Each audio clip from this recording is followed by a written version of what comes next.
इंदौर के कारोबारी राजा रघुवंशी की हत्या ने पूरे देश में सनसनी फैला दी थी। इस मामले में अब मेघालय पुलिस ने चार्जशीट दाखिल कर दी है, जिसमें खुलासा हुआ है कि राजा रघुवंशी की हत्या की साजिश उसकी पत्नी सोनम ने अपने प्रेमी और 3 सुपारी किलर्स के साथ मिलकर रची थी। हनीमून ट्रिप पर खेला गया यह खौफनाक खेल किसी फिल्मी स्क्रिप्ट से कम नहीं है। पुलिस की चार्जशीट में दर्ज कहानी सुनकर आप भी दंग रह जाएंगे। मेघालय पुलिस की चार्जशीट के मुताबिक राजा रघुवंशी के कत्ल की मुख्य साजिशकर्ता और आरोपी नंबर 1 कोई और नहीं, राजा की पत्नी सोनम रघुवंशी है। सोनम के अलावा को कॉन्स्पिरेटर के तौर पर दूसरा नाम सोनम के आशिक राज सिंह कुशवाहा का है। इन दोनों के अलावा इस चार्जशीट में 3 और नाम हैं: आकाश सिंह राजपूत, विशाल सिंह चौहान और आनंद कुर्मी। ये वही तीनों कातिल हैं जिन्हें सोनम और राज कुशवाहा ने राजा के कत्ल के लिए चुना था। यानी चार्जशीट के हिसाब से राजा के कत्ल के कुल 5 किरदार हैं और यही हैं वो 5 किरदार। चार्जशीट के मुताबिक 23 मई को दिन में सोहरा के करीब विशाल सिंह चौहान ने तेजधार हथियार दांव से राजा पर पहला वार किया था। पहला वार ही बेहद घातक था। जिस वक्त विशाल ने राजा पर पहला वार किया, तब उसके आसपास बाकी 2 हत्यारे यानी आकाश और आनंद भी खड़े हुए थे। साथ ही वहीं बिल्कुल करीब सोनम भी खड़ी थी। दांव के पहले वार से राजा दर्द से तड़प उठा। बेतहाशा खून बहने लगा। शायद वो कातिलों की मंशा समझ चुका था। तड़पते हुए वो अब गिड़गिड़ाने लगा। दर्द की वजह से वो चीख भी रहा था। अब तक सब कुछ पास खड़ी अपनी आंखों से देख रही सोनम राजा की तड़प और चीख नहीं सुन सकी। वो उसका खून देखकर भी घबरा गई। शायद वो राजा से नजरें भी नहीं मिलाना चाहती थी, इसीलिए तुरंत वो राजा से दूर चली जाती है। इसके बाद विशाल फिर से उसी दांव से कई बार राजा पर हमला करता है। थोड़ी देर बाद जब राजा की चीख खामोश हो जाती है, तब दूर पीठ पीछे की खड़ी सोनम वापस लौटती है। विशाल से पूछती है कि राजा मर गया या अब भी जिंदा है। इसके बाद जब उसे यकीन हो जाता है कि राजा मर चुका है, तब तीनों कातिलों के साथ सोनम भी लाश उठाने में मदद करती है और फिर सब मिलकर उसे खाई में फेंक देते हैं। इसके बाद सोनम तीनों कातिल के साथ तेज कदमों से कुछ दूरी तक चलती है और फिर तीनों को एक जगह छोड़कर वहां से अकेले निकल जाती है। चार्जशीट के मुताबिक 23 मई से पहले सोनम ने अपने पति राजा को मारने की 3 और कोशिश की थी। पहली कोशिश 21 मई को गुवाहाटी में की गई थी। तीनों कातिल सोनम और राजा से पहले ही गुवाहाटी पहुंच गए थे, लेकिन गुवाहाटी में ऐसी कोई सुनसान जगह नहीं मिली।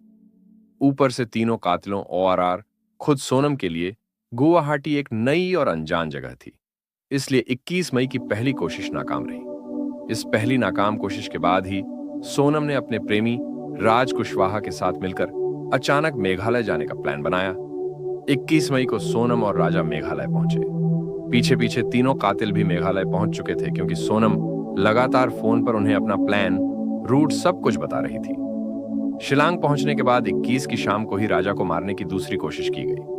इस बार एक खाई के किनारे सेल्फी लेने के नाम पर राजा को खाई में धक्का देने का प्लान था, लेकिन तेज बारिश के चलते यह दूसरी कोशिश भी नाकाम रही। इसके बाद अगले दिन यानी 22 मई को राजा को मारने की तीसरी कोशिश की गई। इस बार प्लान किराए की स्कूटी पर राजा को किसी सुनसान जगह पर ले जाने का था। स्कूटी पर सोनम भी थी। तीनों कातिलों ने भी किराए की स्कूटी ले रखी थी और लगातार सोनम के हिसाब से दोनों के पीछे पीछे थे। लेकिन जिस जगह राजा को मारना था, वहां कुछ लोकल लोग आ जा रहे थे। सोनम और कातिल डर गए और उन्होंने ये प्लान ड्रॉप कर दिया। इस तरह तीसरी कोशिश भी नाकाम रही। शुक्रवार को शिलांग के Sohra sub division judicial magistrate first class के सामने एसआईटी की तरफ से यह चार्जशीट दाखिल की गई। चार्जशीट के मुताबिक राजा रघुवंशी हत्याकांड के दिन मौका-ए वारदात पर कुल 4 लोग थे। सभी की अपनी अपनी भूमिका थी। सोनम को सेल्फी लेने के बहाने राजा को सेल्फी पॉइंट तक ले जाना था। सेल्फी पॉइंट पर पहुंचती ही उसे विशाल को इशारा करना था।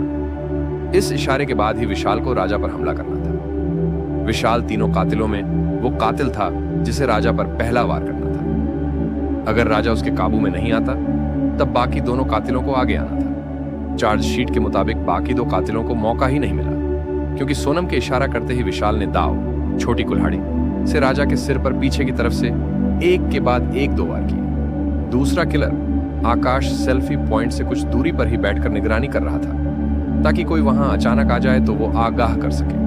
जबकि आनंद भी विशाल के करीब ही था। वो आनंद ही था जिसकी आईडी कार्ड पर सिम खरीदे गए थे।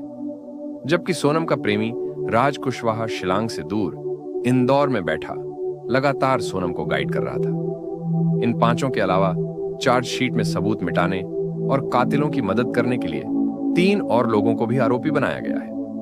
इनमें से एक है लोकेंद्र तोमर, दूसरा बल्ला अहिरवार और तीसरा शिलोम जेम्स।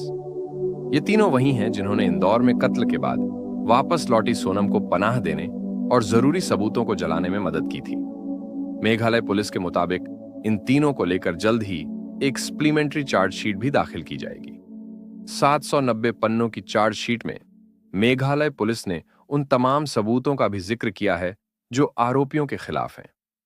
इनमें कई सीसीटीवी कैमरों की तस्वीरें, मोबाइल की तस्वीरें, स्टे होम, किराए की स्कूटी और मोबाइल के कॉल डिटेल शामिल हैं। चार्जशीट में राजा के कत्ल की पूरी कहानी, कत्ल की साजिश की कहानी भी कलमबंद है।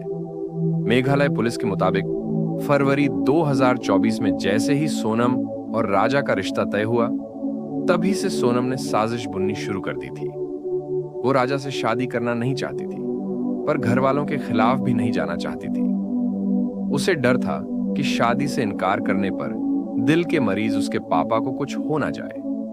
लिहाजा वो ऐसा रास्ता ढूंढ रही थी जिससे ये शादी ना हो पाए। राज के साथ मिलकर उसने जो पहली साजिश बुनी, उसमें किसी का कत्ल नहीं होना था। इंदौर में ही एक नदी किनारे सोनम को अपनी स्कूटी पार्क करनी थी, अपना बैग आईडी वहीं छोड़ना था और गायब हो जाना था, ताकि घर वालों और दुनिया को यह लगे कि नदी में डूबने से उसकी मौत हो गई और लाश बहते हुए दूर चली गई। लेकिन इत्तेफाक से यह आइडिया काम नहीं कर पाया। तब नदी में पानी ही कम था। अब सोनम और राज ने फिर से साजिश बुननी शुरू की। इस बार की साजिश बेहद खतरनाक थी, लेकिन इस साजिश में भी राजा का कत्ल नहीं होना था। प्लान यह था कि के पास से एक लड़की की लाश बरामद होगी, बुरी तरह जली हुई, जिसकी शिनाख्त नामुमकिन हो।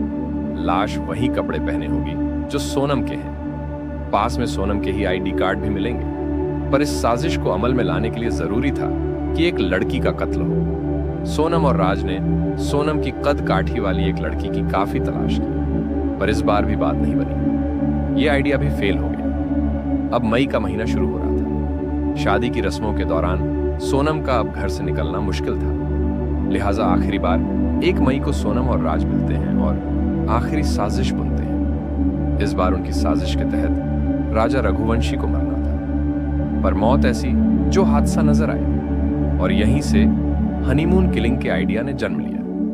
20 मई को हनीमून के लिए सोनम और राजा इंदौर से गुवाहाटी पहुंचते हैं। तीनों कातिल एक दिन पहले ही गुवाहाटी पहुंच चुके थे। पहला प्लान यही था कि 20 मई को ही गुवाहाटी में राजा को मार दिया जाए, पर राजा को मारने के लिए कातिलों को ऐसी कोई सुनसान जगह मिली ही नहीं। लिहाजा तीसरा प्लान भी फेल हो चुका था। गुवाहाटी का प्लान फेल होते ही ये सोनम का ही आइडिया था कि वहां से इंदौर लौटने की बजाय मेघालय जाया जाए। 21 मई को दोनों मेघालय पहुंचते। तीनों कातिल भी उनके पीछे पीछे मेघालय आ गए थे। इसी के बाद वहां खूनी वारदात को अंजाम दिया गया था।